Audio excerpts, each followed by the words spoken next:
I'm Dr. Aarti Ugavkar, working in Mumbai Port Trust Hospital. My clinical experience is more than 30 years. I'm working in city of Bombay, where more than 75,000 active cases are there. Currently, in our hospital also, around 100 to 110 people, positive cases are admitted. So what are your average working hours?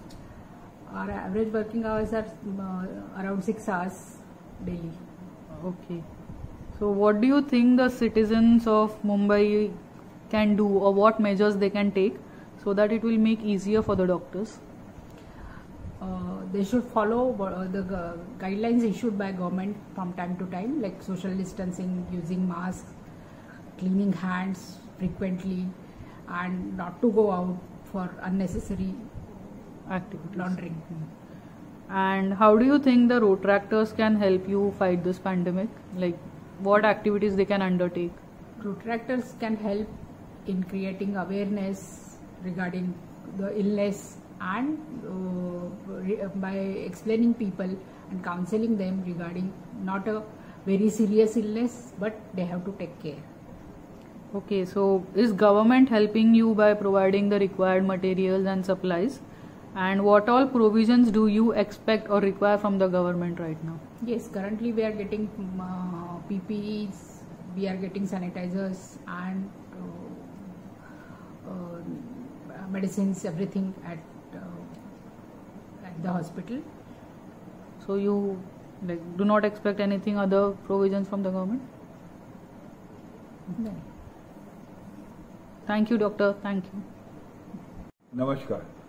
I am Prasanna Ugavkar, a risk management consultant working for last 15 years as freelancer. My wife works with Bombay Port Trust Hospital, and when the pandemic started, she was appointed as COVID nodal officer for her hospital, and she used to handle all COVID patients. Initially, everybody was unaware what's going to be changed, how is a new schedule will be, how new routine will be. But it was very clear that lockdown will restrict our movements, will restrict our activities, and we adopted it by reducing our day-to-day exposure to outside activities.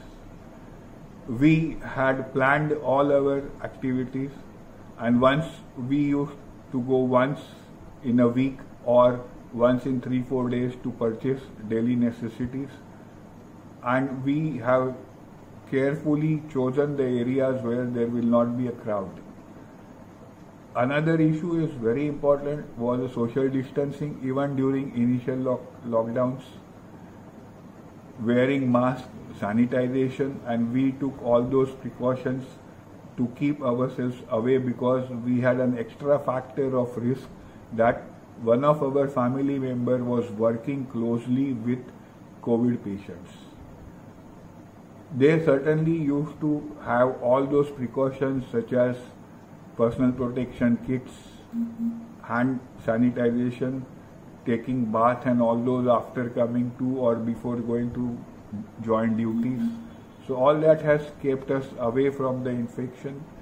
We avoided a social contact with friends, other unnecessary assistance of people, and that way we saw that we did our jobs on our own. So most probably this lockdown has made us a little bit self-reliant, Atmanirbhar Bharat ki shuruaat, and the maid servants were not there, the household help was not there, so we have to take care of daily household jobs and activities. So we shared it with each one taking his own responsibility to keep our family doctor, the member of family, happy, motivated. We have not discussed unwarranted issues regarding this. Fortunately for us, each one of us knows the technicalities around the COVID. So we have not believed on rumors, circulating messages on social media, misguiding people. So we have avoided them. That was a very important phase, because such messages circulating on social media were many times were many times misguiding and creating fear. So we have kept them away. We have divided our job. We have divided their activities. So that's the way we adopted to our go. So the rumors and non-spreading the rumors is most important. I would like to say to all medical people, paramedical people, COVID warriors, salute them for their strength, for their vigor, their vitality, and because of them we are safe. I would tell them that don't be disheartened, be brave and serve the nation, serve the country. Thank you.